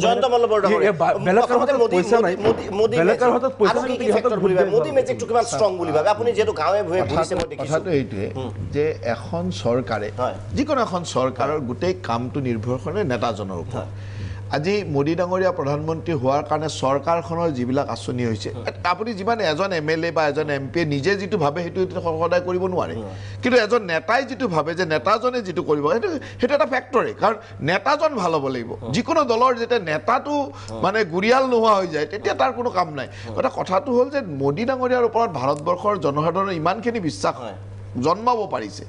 যে হয় তেখেতে থাকিলে দেশখন সুৰক্ষিত দেশখনৰ উন্নতি হ'ব এই ধৰণৰ যিটো ধাৰণা এই ধাৰণাটো দিব পৰা মানে কাম কৰিছে কাৰণে দিব পাৰিছে এনেইতো হোৱা নাই আৰু এখেতসকলে কিছুমান কথা এনেই কৈ থাকে যে মোদী অমুক হৈছে তমুক হৈছে আচল কথাটো আজিকালি গোটেই ইলেকশ্যনৰ কথাটো হ'ল যে আমাৰ কৰ্মীসকলে আজি অলপ আগতে হাইদৰদাই কৈছে যে প্ৰাইম মিনিষ্টাৰে ইমান ৰেলী কৰিছে অমিত শ্বাহে ইমান ৰেলী কৰিছে তাৰমানে সেই ধৰণৰ ৰেলী কৰিব পৰা যোগ্য নেতা আমাৰ আছে তেখেতসকলৰ নেতাবিলাকে এখন ৰেলীটি পিছদিনাখন কেঞ্চেল কৰে বেমাৰ হয় যাব নোৱাৰে গতিকে শক্তিশালীভাৱে শাৰীৰিক মানসিকভাৱে শক্তিশালী মানুহ আমাৰ লগত আছে আমাৰ কৰ্মীসকলে দিনে ৰাতিয়ে গাঁৱে গাঁৱে কাম কৰিব পৰা তেওঁলোকক ট্ৰেইন আপ কৰা হৈছে আজি আমাৰ যিটো পৰ্যায়ত আমি আমাৰ দলত আমি মাইক্ৰ' মেনেজমেণ্ট কৰোঁ কোনোবা দলে কৰিছে জানো মইতো বেলেগ দল কৰি আহিছোঁ মোৰ এক্সপিৰিয়েঞ্চ আছে কংগ্ৰেছ কৰা এক্সপিৰিয়েঞ্চ আছে মোৰ বিজেপি কৰা এক্সপিৰিয়েঞ্চো আছে গতিকে মই নিজে জানো যে আমাৰ দলে কোৰ বুথ প্ৰেচিডেণ্টৰ তলৰ পৰা গৈ পৃষ্ঠা প্ৰমুখলৈকে মাইক্ৰ' মেনেজমেণ্ট কৰিছে কোনোবা দলে কৰিব পাৰিছে জানো এই কথাবিলাকতো কোনো ভয়াই যোৱা নাই গতিকে অৰ্গেনাইজেশ্যনৰ যিটো আমাৰ যিটো অৰ্গেনাইজেশ্যনৰ শক্তি আমাৰ দলীয় কৰ্মীসকলে যিটো হাৰত কষ্ট কৰে যি ধৰণে কষ্ট কৰে আজি আমাক আপুনি ইয়াত দেখা পাইছে ৰাতিপুৱাৰ পৰা আজি 15 তাৰিখৰ পৰা আমি ৰাতিপুৱা সদায় 15 কিলোমিটাৰ খোজকাঢ়ি আছোঁ আজিও বঙাইগাঁও ৰাতিপুৱা গৈছোঁ ৰাতিপুৱা 15 কিলোমিটাৰ খোজকাঢ়িছোঁ আহি ইয়াত আপোনালোকৰ অফিচো কৰিছোঁ তাৰ পৰা আপোনালোকৰ ইয়াত আহি বহিছোঁ গতিকে আমাৰ দলৰ কৰ্মী নেতা সকলোৱে এই ধৰণে দিনটোৰ মানে সদায় আমাৰ দলটোৰ কাৰণে কষ্ট কৰিছে আমাৰ ৰাজ্যিক সভাপতিক চাওক আমাৰ নেডাৰ আহ্বায়কক চাওক মুখ্যমন্ত্ৰীক চাওক আমাৰ MLA সকলক চাওক সকলোৱে কষ্ট কৰিছে এটা আলাসত্ব হোৱা নাই এটা তেখেতসকলে কথা নাই বতৰাই গোটেই 70 বছৰে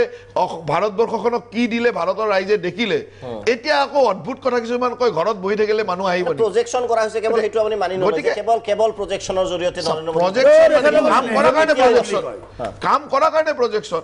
কাম কৰা বুলি আমি ক'ব পাৰো কাৰণে আমাৰ হাতত সেই তথ্য আছে যে আমি মোদী ডাঙৰীয়াই কি কৰিছে ক'ব পাৰো তেখেতসকলে এতিয়া ৰাহুল গান্ধী কি কৰিছে কি ক'ব সোনিয়া গান্ধী কি কৰিছে কি ক'ব গতিকে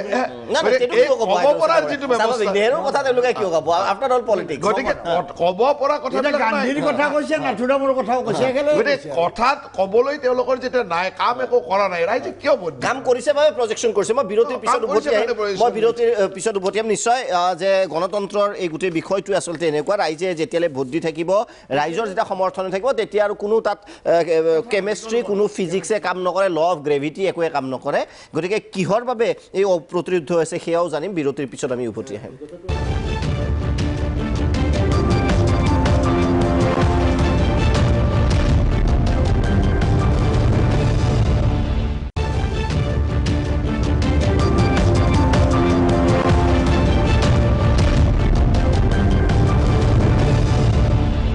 উভতি আহিছোঁ বিৰতিৰ পিছত আমি কথা পাতি আছোঁ 4 সমষ্টিৰ উপনিৰ্বাচন আৰু 2 যি ৰাজ্যৰ বিধানসভাৰ নিৰ্বাচন অনুষ্ঠিত হৈছে বিজেপিৰ বাবে আকৌ এবাৰ ভাল খবৰ প্ৰায় নিশ্চিত হৈছে মই এই বিষয়টো মই বিকল্পৰ কথা যেহেতু কৈছিলোঁ হাইদৰ হুছেইন নাগৰীয়া বিকল্পৰ প্ৰসংগটোত অহাৰ লগে লগে মই আকৌ কৈছোঁ যে কংগ্ৰেছে এই বৰ্তমানৰ নেতৃত্ব লৈ আপুনি কি ভাবে যে কেৱল ৱেট এণ্ড ৱাচ মানে মোদীক মানুহে বেয়া পোৱা হ'ব তেতিয়া আমাক ভোট দিব সেইটো অপেক্ষা কৰা উচিত নে নতুনকৈ এটা ভবা উচিত জাতিৰ কাৰণে বৰ দুৰ্ভাগ্য আচলতে বিজেপিৰ কাৰণে বাৰু ভাল সেইটো বেলেগ কথা আৰু মোদী ডাঙৰীয়াৰো আপোনাৰ যিটো এতিয়া এখেতসকলে নেহেৰু বুলি কয় আচলতে দেশখন এই পৰ্যায়লৈ অনাৰ ক্ষেত্ৰত নেহেৰুৰ দৰে আপোনাৰ দূৰদৰ্শী নেতৃত্ব আছিল কাৰণে কোৱালিফাইড হাইলি কোৱালিফাইড গতিকে যেটো আমেৰিকাটো নেহেৰুৰ নামটো লোৱা হৈছিল প্ৰধানমন্ত্ৰীৰ সন্মুখত এইটো আপুনি যিমান নেথালক এই এখেতসকলে যে এটা আনিলে কি আপোনাৰ এসোপা কিতাপ ছপাই পেলাই ভগালে যে দীনদয়াল উপাধ্যায়টোতো সময়ত হেৰাই গ'লতো তেনেকৈতো মানুহ এষ্টাব্লিছ নহয় সি যি কি নহওক কংগ্ৰেছৰ ডাঙৰ কথাটো হ'ল তোষামোদৰ ৰাজনীতিয়ে কংগ্ৰেছটো শেষ কৰিলে এওঁলোকে গোটেই কংগ্ৰেছটোই নেহেৰু গান্ধীৰ এই বটগছজোপাৰ ছাঁ জিৰণি লৈ একো নকৰাকৈ বহি থাকে আজি আপোনাৰ এই যে আহমেদ পেটেল বোলাটোৱে আপোনাৰ এতিয়া পঞ্চায়ত খেলিলেও গুজৰাটৰ হাৰা অৱস্থা আহমেদ পেটেলটো দিল্লীত আপোনাৰ এডভাইচাৰ হৈ থাকিল খালি আপোনাৰ আমাৰ অসমৰে এই জয়ন্ত মল্লহঁতে জানিব তেখেতসকলে যেতিয়া বিসম্বাদ কৰিব গৈছিল এটাচি লৈ যায় কংগ্ৰেছটো এটাচি কালচাৰটো সাংঘাতিক আপোনাৰ গোলাম নবী আজাদ তাজাদ উইথ হাইদৰ হুছেইন সৰু এইখিনিতে এটা মই আপোনাক তথ্য আপোনাৰ কথাটোকে মই ক'ম য'ত বিজেপি বনাম কংগ্ৰেছৰ ডাইৰেক্ট ফাইট যদি হৈছে আমি চাওঁ তেনেহ'লে তাত বিজেপি আপাৰেণ্ট পাইছে আকৌ এনেকুৱা ৰাজ্যও আছে আমি যদি অন্ধ্ৰপ্ৰদেশৰ বা কৰ্ণাটকতো যদিও চৰকাৰৰ ক্ষেত্ৰত বা চিটৰ ক্ষেত্ৰত আমি চাওঁ ৱেষ্ট বেংগল এতিয়ালৈ যিহেতু বিধানসভা নিৰ্বাচন হোৱা নাই এই যিবিলাক ৰিজনেল প্লেয়াৰ্ছ আছে তাত মানে মইতো কৈছোঁ যে নৰেন্দ্ৰ মোদী সদায় অপ্ৰতিৰোধ নহয় যদি অপজিটত এজন ভাল লিডাৰশ্বিপ থাকে মই সেইটো প্ৰসংগ কৈছোঁ এইটো কিন্তু এটা লক্ষণীয় ভাৰতীয় ৰাজনীতিৰ সেইটো এটা ভাল ডাঙৰ লক্ষণীয় আৰু ভাৰতৰ ডাইনামিজমটো এনেকুৱা যে আপোনাৰ ৰামৰ কথাই চাওক যে ৰাম আপোনাৰ উত্তৰ ভাৰতত যিগৰাকী ৰাম তামিলনাডুত সেইগৰাকী ৰাম নহয় তাৰ কালচাৰটো বেলেগ কথা বেলেগ বতৰা বেলেগ আৰু তামিলনাডুৰ এক প্ৰকাৰ কামৰাজ নগৰৰ পৰৱৰ্তী কালৰ পৰা আন্নাডুৰাৰ দিনৰ পৰা তাত যিটো আপোনাৰ ৰিজনেলিজম আৰু সাম্প্ৰদায়িক ৰাজনীতি তাতো বিৰাজমান সাম্প্ৰদায়িকভাৱে আপোনাৰ তাত ADMK আৰু DMKৰ ভোট বিভাজন হয় কেৰেলাত আজিৰ তাৰিখতো আপোনাৰ ইমান চেষ্টা কৰি এই মন্দিৰৰ কেছ লৈ RSS ইমান সময় কেৰেলা কিন্তু আজিৰ তাৰিখতো ই কৰিব পৰা নাই কেৰেলাত CPM নেতৃত্বাধীন গভৰ্ণমেণ্ট আছে আজিও আপোনাৰ হেল্থৰ ক্ষেত্ৰত কেৰেলা ফাৰ্ষ্ট এডুকেশ্যনত ফাৰ্ষ্ট ইত্যাদি অন্ধ্ৰপ্ৰদেশতো পৰা নাই দাক্ষিণাত্যৰ কথাটো অলপ সুকীয়া উত্তৰ ভাৰতত বিশেষকৈ হিন্দী বলয়ত য'ত কংগ্ৰেছ ভাৰ্চেছ বিজেপি সেইটো কংগ্ৰেছ ভাৰ্চেছ বিজেপি য'ত হৈছে তাৰ গোটেই কথাটো হ'ল যে উত্তৰ ভাৰতত আচলতে কংগ্ৰেছ ৰাজীৱ গান্ধীৰ পৰৱৰ্তীকালত উত্তৰ ভাৰতত কংগ্ৰেছী আছে কিন্তু কংগ্ৰেছ ক্ষমতাত নাই মানে বেয়া ধৰণে নাই তেনেকৈ বিহাৰত নাই সেইকাৰণে গোটেই আৰু এটা কথা জানিব আপুনি যে বিজেপিটো আৰু এইটো ক'ব নালাগে যে বিজেপিৰ উত্থানৰ গুৰি হ'ল বাবৰি মছজিদ আৰু নৰেন্দ্ৰ মোদীয়ে আজি সমগ্ৰ ভাৰত বা বিশ্ববিখ্যাত নেতা হোৱাৰ পিছতে এই কথা ক'বই লাগিব যে মাত্ৰ 10 বছৰ আগত এগৰাকী মানুহে যদি গোধ্ৰাৰ পৰৱৰ্তী মোদী যদি ভাৰতবৰ্ষৰ এই প্ৰান্তলৈ নাহিলেহেঁতেন আৰু তেখেতে হাতত ধৰি অমিত শ্বাহক নানিলেহেঁতেন তেতিয়াহ'লে কিন্তু মই ভাবোঁ যে কংগ্ৰেছৰ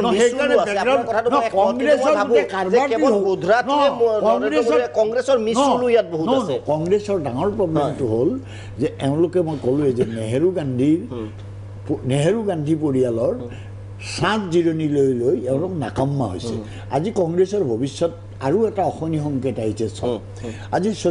শশী থাৰুৰৰ দৰে নেতা আজি জয়ৰাম নৰেশৰ দৰে নেতা আজি ছালমান খুৰ্ছিদৰ কথা বাদেই দিয়ক বাৰু তেওঁ নেহেৰু গান্ধী পৰিয়ালৰ আশীৰ্বাদত ইমানখিনি আহিছিল বাকী আনকি শচীন পাইলটহঁত আজি জ্যোতিৰাদিত্য সিন্ধিয়া আজি আপোনাৰ দেওৰা মিলন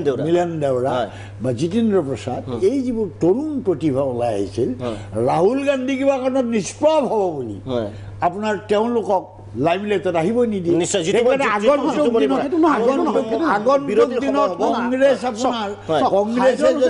কথাটোত মই অলপ মতবিৰোধ আছে মিলন দেওৰা ডাঙৰীয়াৰ পৰিচয় কি মিলন দেওৰা ডাঙৰীয়াৰ পিতৃ আছিল কেন্দ্ৰীয় মন্ত্ৰী তাৰ আগতে তেওঁ বিশেষ পৰিচয় নাছিল আৰু ৰাহুল গান্ধীৰ লগত তেখেতক ৰাহুল গান্ধী ৰাখিছিল কিন্তু ৰাহুল গান্ধী অহাৰ আগতেই মিলন দেওৰা MP হৈছে মিলন দেওৰাৰ পিতৃ জ্যোতিৰাদিত্য সিন্ধিয়া সংসদত চিফ হুইপ আছিল উত্তৰ প্ৰদেশৰ নিচিনা উত্তৰ প্ৰদেশৰ নিচিনা দলৰ দায়িত্ব দিয়া হৈছে মহাৰাষ্ট্ৰ ইলেকশ্যনত এবাৰ তেওঁ স্ক্ৰিনিং কমিটিৰ চেয়াৰমেনৰ দায়িত্ব দিয়া হৈছে জ্যোতিৰাদিত্য সিন্ধিয়া শচীন পাইলটৰ ডাইনামিক লিডাৰ আছে তাত কিন্তু বিজেপিৰ বাবে প্ৰত্যাহ্বান আনিছে এনেকুৱা নহয় যে মোদী ৱাক অভাৰ যদি অপজিটত ভাল লিডাৰ এজন থাকে মই এইটো কংগ্ৰেছ হওক আপুনি জ্যোতিৰাদিত্য আৰু এটা কথা মই কৈ দিওঁ জ্যোতিৰাদিত্য সিন্ধিয়াৰ কথা কৈছে কিন্তু কংগ্ৰেছ ৱৰ্কিং কমিটিৰ সদস্য হিচাপে কংগ্ৰেছ ৱৰ্কিং কমিটিত যেতিয়া আৰ্টিকল 370 লৈ আলোচনা হৈছে তেতিয়া জ্যোতিৰাদিত্য সিন্ধিয়া নিমাত আছিল কিন্তু বাহিৰত আহি তেওঁ সেইটো সমৰ্থন কৰিছে তেখেতে দলৰ নেতা হ'ব পাৰে কিন্তু দলৰ সিদ্ধান্তৰ তেওঁ বিৰোধিতা কৰিছে দলৰ মিটিঙত কিন্তু একো কৰা নাই আজি মিলন দেওৰাই দলৰ মিটিঙত মনে মনে আছে তাৰপিছত এইখিনি কথা কৈছে মহাৰাষ্ট্ৰ ইলেকশ্যনত আৰু যেতিয়া আজি খেলপথাৰখন এৰি থৈ গুচি গৈছে মিলন দেওৰাই আজি নিৰ্বাচনৰ আগে আগে দুমাহ আগতে জিতুমণি বৰা ডাঙৰীয়া আপোনাৰটো কৈ মই বিৰতি ল'ম মানে যেটো মই কৈছিলো যে এওঁলোকে আৰু প্ৰজেকশনটোৰ ক্ষেত্ৰত এটা ভাল লিডাৰ প্ৰজেক্ট কৰিব লাগিব নহলে ৱেট এণ্ড ওৱাচ 20 বছৰ 30 বছৰ তাৰ পিছত নহয় কংগ্ৰেছৰ পৰ্যবেক্ষক আছিল ইয়াতে চিপি যোশী সেইটা নিৰ্বাচনত ৰাজস্থানত অতি বেয়াকৈ পৰাজিত হৈছে গোলাম নবী আজাদ হওক মহসিনা কিদুৱাই দিগ্বিজয় সিঙে আটাইতকৈ বেছি ডুবাইছে কংগ্ৰেছটো এনেকুৱা হৈছে আপুনি বেয়া নাপাব আমি দিগ্বিজয় সিঙৰ ভূমিকা অসমত যিটো আছে এওঁৰটো একো নাই হৰিশ ৰাও প্ৰথম কথাটো হৈছে কি আমি বিচাৰিছোঁ গণতন্ত্ৰ শক্তিশালী হোৱাৰ শক্তিশালী বিৰোধী দল হ'ব লাগে আজি নিৰ্বাচন অনুষ্ঠিত হৈছে বুলি বহুত মানুহে গমেই নাপায় তাৰমানে কি চৰকাৰ যেন কণ্টিনিউৱাছ প্ৰচেছ যি আছে তেওঁই থাকিব এনেকুৱা ধৰণলৈ গুচি গৈছে মানে এওঁলোকে ফিল্ড এৰি পেলাই গুচি গৈছে বিৰোধীয়ে এনেকুৱা হয়তো ভাৰতবৰ্ষৰ গণতন্ত্ৰৰ কাৰণে অশুভ লক্ষণ আৰু এটা কথা হ'ল নিৰ্বাচন অনুষ্ঠিত হ'ল আকৌ সেই দেৱেন ফাৰাজ বা মোহনলাল খাটাৰ বা আকৌ হয়তো 24ত হেৰি আহিব NRC প্ৰসংগলৈ আকৌ বিজেপি ক্ষমতালৈ আহিব কিন্তু মুঠতে আমাৰ সমস্যাবোৰ কি হ'ব ভাৰতবৰ্ষৰ নিবনুৱা সমস্যাটো সমাধান কেনেকৈ হ'ব মই দেখি থকা মোৰ ঘৰৰ মোৰ পৰিয়ালৰ মোৰ অচিনাকি ল'ৰা ছোৱালীবিলাকৰ যে আজি য'ত গুজৰাটত MA পাছ কৰি পেলাই ল'ৰাই পিয়নৰ চাকৰি জাৰিকাৰৰ চাকৰি বিচাৰি গৈছে PhD হোল্ডাৰে বা ডাক্তৰ কৰি পেলাই গৈ পেলাই এটা পিয়নৰ পৰা কেৰাণী চাকৰি বিচাৰি গৈছে এই কথাটো হৈছে এই সকলো মানৱ সম্পদৰ যিটো অপচয় দৈনিক যি ধৰণে এতিয়া ভাৰত অসমত পদ্ম হাজৰিকাই বিধানসভাত অধিৱেশনত কৈছে যে 25 লাখ নিবনুৱা মই কওঁ যে অপঞ্জীয়নভুক্তই সৈতে মিলাই প্ৰায় 40 লাখ নিবনুৱা আছে এই সমস্যাবিলাক আমি কেনেকৈ সমাধান কৰিম নিশ্চয় মানুহৰ ক্ৰয় ক্ষমতা কেনেকৈ বাঢ়িব আমাৰ যিটো বিজুলী 24 ঘণ্টাই বিজুলী কেনেকৈ পাম কিন্তু এই সমস্যাবিলাক কি হ'ব এতিয়া চৰকাৰ আহিব যাব পংকজ বৰা বা জনন্ত মংগল বা অপজিশনে প্ৰেছাৰ গ্ৰুপ হিচাপে নিশ্চয় কাম কৰিব লাগিব যেটো কৈছে কিন্তু আৰু কংগ্ৰেছৰ মই আপুনি কৈছো কংগ্ৰেছৰ কথা হৈছে কি যেটো হাইদৰাবাদ আহি গ'লে যে ৰাহুল গান্ধী বা সোনিয়া গান্ধীক কেন্দ্ৰ কৰি গোটেই ঘূৰি থকা তাৰ লগতে যিসকল মানে অশীতিপৰ ৰাজনীতিক আছে আশীৰ্বাদ যিসকল আছে আমাৰ ভোৰা মতিলাল ভোৰাৰ নিচিনা বুজিছে এই সকল ৰাজনীতিকে খালি তৈলমৰ্দন জনতাৰ লগত সম্পৰ্ক নাই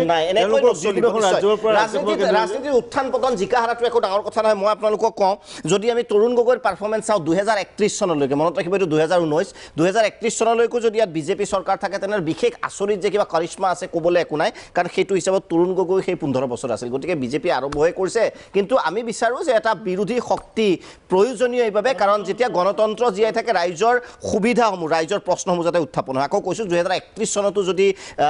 বিজেপি ইয়াত থাকে বিজেপি হয়তো বুকু ফিন্দাই ক'ব নোৱাৰিব যে আমি একমাত্ৰ ৰাইজৰ প্ৰিয় দল কাৰণ সেইটো কাম তৰুণ গগৈ কেতিয়াবাই কৰি থৈ গৈছে বিৰতিৰ পিছত উভতি আহিম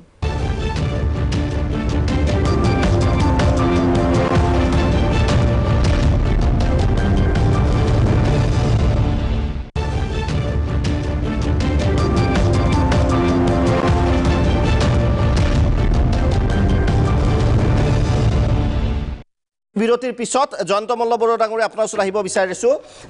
অসমৰ এই ৰাজনীতি শেহতীয়াভাৱে আপুনি যদি চাই যে বিশেষকৈ ইমান এক প্ৰকাৰৰ ভাল ৰাজনীতি আপুনি কি কয় কংগ্ৰেছৰ কিবা ছাজেশ্যন থাকিব নেকি আজি অকণ ভাতৃত্ববোধ যদি দেখায় কংগ্ৰেছৰ প্ৰতি কি ছাজেশ্যন থাকিব নিজে যিহেতু মানে এতিয়া যিহেতু তিনিটা মই এইভাৱে কৈছোঁ এইটো পাতিব লগা বিশেষ নাই তিনিখন আসনৰ কিবা ছাজেশ্যন আপুনি দেখিছে নেকি কংগ্ৰেছ দলে ৰিভাইভ কৰাৰতো মই পৰিৱেশ দেখা নাই এইকাৰণে যে তেওঁলোকে এতিয়া দলটোক শক্তিশালী কৰাতকৈ কোন নেতা কিমান শক্তিশালী হ'ব এতিয়াও সেই যুদ্ধতে আছে এতিয়া যেতিয়া নিজৰ মাজত এই ধৰণৰ যুদ্ধ চলি থাকিব আৰু দ্বিতীয় কথা হ'ল কংগ্ৰেছ দলে যোৱা 15টা বছৰত অসমৰ মানুহক ইমান তিক্ত অভিজ্ঞতা দিলে এই তিক্ত অভিজ্ঞতাবিলাক পাহৰিবৰ কাৰণে আমি 15 বছৰ খেদাই দিব পাৰিম ৰাইট মানে বিজেপি দলে অকল সেই তিক্ত অভিজ্ঞতাটো পাহৰিবৰ কাৰণে 15 বছৰ লাগিব তাৰ পিছতে যিটো শক লাগিছিল যিমান শক পালে এই 15 বছৰৰ যিটো শক পালে আৰু কংগ্ৰেছ দলৰ ডাঙৰ কথা হ'ল কি তেখেতসকলৰ দলটোত গণতন্ত্ৰক কোনো ধৰণৰ মৰ্যাদা দিয়া নহ'ল আৰু হয়তো আমি গণতন্ত্ৰক মৰ্যাদা দিলে আমি কংগ্ৰেছত থাকিলোহেঁতেন এতিয়া গণতন্ত্ৰক মৰ্যাদা দিয়াকে এনেকৈ লিডাৰ এটাৰ পিছত এটাকৈ খেদি শেষ কৰি পেলালে এইটো অকল ইয়াতে নহয় অসমতে নহয় আজি তেখেতসকলে সেই সময়ত হিমন্ত বিশ্ব শৰ্মা যেন একেবাৰে অলাগতিয়াল বস্তু এনেকুৱা কৰি খেদি দিলে তাৰপিছত আজি তেওঁলোকে প্ৰত্যেকে কয় যে হিমন্ত বিশ্ব শৰ্মা গুচি যোৱাৰ কাৰণে আমাৰ এই অৱস্থা হ'ল তাৰমানে কি কথাটো হ'ল যে এনেকৈ অকল হিমন্ত বিশ্ব শৰ্মাই অসমত নহয় গোটেই ভাৰতবৰ্ষত এনেকুৱা নেতা খেদি অকল সোনিয়া গান্ধী ৰাহুল গান্ধীক ৰক্ষণাবেক্ষণ দিওঁতে চব নেতা শেষ কৰি পেলালে অকল এতিয়াতো আৰু আপুনি আৰু কিমান আৰু মৰাৰ পাখি পিন্ধি কাউৰীয়ে ৰং চং কৰি থাকিব মানে কথাটো সেইটোতো মৰা হ'ব লাগিব ন আগতে গতিকে এইবিলাক মানে অকল ৰাহুল গান্ধীক এনেকুৱা বনাবলৈ চেষ্টা কৰিলে এতিয়াতো আৰু বৰষুণ দিলে চব গাৰ ৰং সলকি পৰিলে গতিকে কিমান আৰু অগ্নি পৰীক্ষা দিব সলকি এনেকুৱা হ'ল যে ৰাহুল গান্ধীক মানুহে এটা জকৰ বুলি ভাবে কিন্তু এটা জকৰক আগত লৈ যদি আপুনি দল এটা চলাবলৈ যায় সেই দলটোতো নচলিব নহয় গতিকে তেওঁলোকে সেই জকৰটো চেঞ্জ কৰি ল'ব লাগিব এতিয়া ৰাহুল গান্ধীক ভাৰতবৰ্ষৰ মানে ক'ত মোদী ডাঙৰীয়া ক'ত ৰাহুল গান্ধী কেনেকৈ মানুহে ভোট দিব কিয় ভোট দিব গতিকে এই যিটো পৰিৱৰ্তন তেওঁলোকে ভাবিব লাগিব এতিয়া মানে ভাৰতবৰ্ষৰ মানুহে ৰাহুল গান্ধী একেবাৰে একদম অৰ্ডিনাৰী মানুহ এটা একো নাজানে মাকৰ মৰমত চলি থকা মানুহ বুলি ভাবে তেনেকৈ ভাবে আপোনালোকৰো গতিকে এই ধৰণৰ কথাবিলাক নোহোৱা কৰিবৰ কাৰণে আৰু 15-20 বছৰমান লাগিব অপেক্ষা কৰিব লাগিব 15-20 বছৰ পিছত কি হয় নাজানো 15-20 বছৰ আমি শাসন নিশ্চয় সময় হৈছে বিৰতিৰ পিছত আমি উভতি আহিম এই যোগী আদিত্য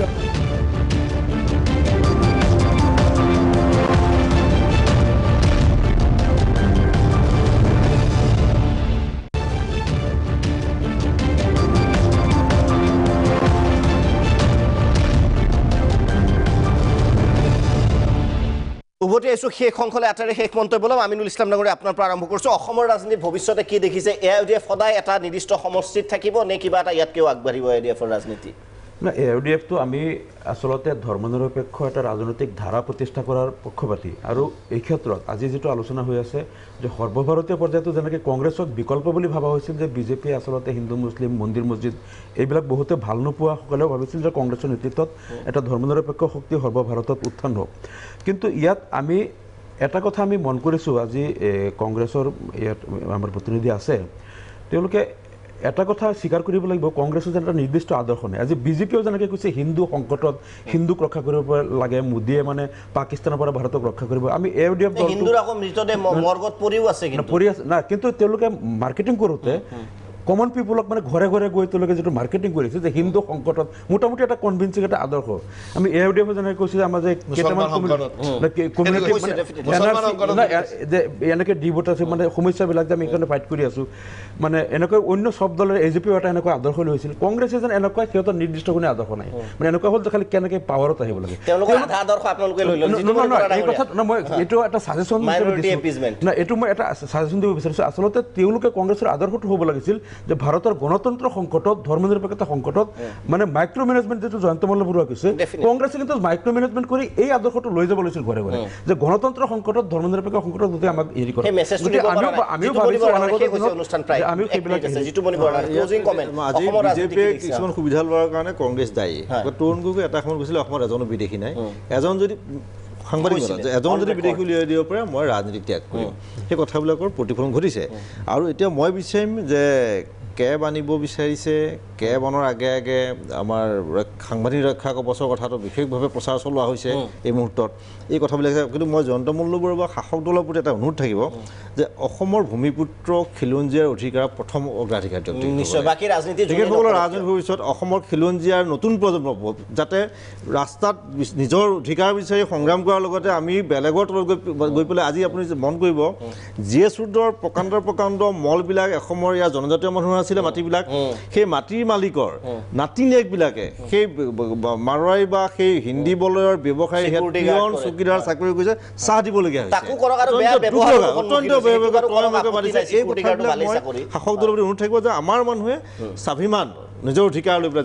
পংকজ বৰবৰা শেষ মন্তব্য প্ৰায় আমিনুল ইছলাম ডাঙৰীয়ে কৈছে কংগ্ৰেছৰ আদৰ্শ নাই কংগ্ৰেছে 125 বছৰ ধৰি দেশৰ অখণ্ডতা আৰু ধৰ্ম নিৰপেক্ষতাৰ কাৰণে কাম কৰি আছে আমি ক্ষমতাত আহিছোঁ আৰু ক্ষমতাৰ পৰা গৈছোঁ সদায় ধৰ্ম নিৰপেক্ষতাৰ বাবে কাম কৰিছোঁ নিশ্চয় আৰু অখণ্ডতাৰ কাৰণে কাম কৰাৰ বাবে ইন্দিৰা গান্ধীকো সন্ত্ৰাসবাদীৰ বাবে হাতত হৰুৱাইছোঁ ৰাজীৱ গান্ধীকো আহিছোঁ আমি ৰাজনৈতিক দল হিচাপে আমাৰ আদৰ্শৰে আমি কাম কৰি আছোঁ আৰু আমি আমাৰ সম্পূৰ্ণ বিশ্বাসী এইটোৱে যে আমাৰ আদৰ্শ এতিয়া আমাৰ দলৰ যি আদৰ্শ এই আদৰ্শ ভাৰতৰ জনসাধাৰণে আদৰি লৈছে আৰু সেই আদৰ্শৰে আমি আগবাঢ়ি অনাগত দিনত ভাৰতবৰ্ষৰ উন্নয়ন লগতে ভাৰতৰ মানুহৰ জনপ্ৰিয় হৈ থাকিব পাৰিম বুলি আমাৰ বিশ্বাস যোৱা 3 মাহৰ ভিতৰত আপুনি লক্ষ্য কৰিলে দেখিব যে আদৰ্শ বুলি ক'লেও বিজেপিয়ে আজি মহাৰাষ্ট্ৰৰ ক্ষেত্ৰতে চাওক প্ৰায় 100 মান নেতাই আপোনাৰ কংগ্ৰেছৰ পৰা আৰু NCPৰ পৰা গৈ বিজেপিত যোগদান কৰিছে আদৰ্শ নহয় এইটো ক্ষমতা সৰ্বোচ্চ ৰাজনীতি ক্ষমতা লাভৰ কাৰণে যিয়ে কৌশল প্ৰয়োগ কৰিব পাৰে জনসাধাৰণক আগুৱা ভাৰিব পাৰে তাৰে আপোনাৰ জয় নিশ্চিত কিন্তু অসমৰ প্ৰেক্ষাপটত যিটো ক'লে আপোনাৰ অসমৰ অস্তিত্বৰ যিটো প্ৰশ্ন অসমীয়া মানুহৰ খিলঞ্জীয়া মানুহৰ অধিকাৰৰ যিটো প্ৰশ্ন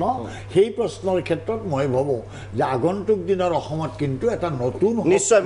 মই দীপক শৰ্মা এটা বাৰ্ণিং টপিকৰ বিদায় লৈছোঁ কিন্তু যি উপ নিৰ্বাচন আৰু 2 ৰাজ্যৰ নিৰ্বাচনত বিজেপিৰ বাবে বৰ্তমান নিশ্চয় ভাল খবৰ থাকিব বুলি আশা কৰা হৈছে ধন্যবাদ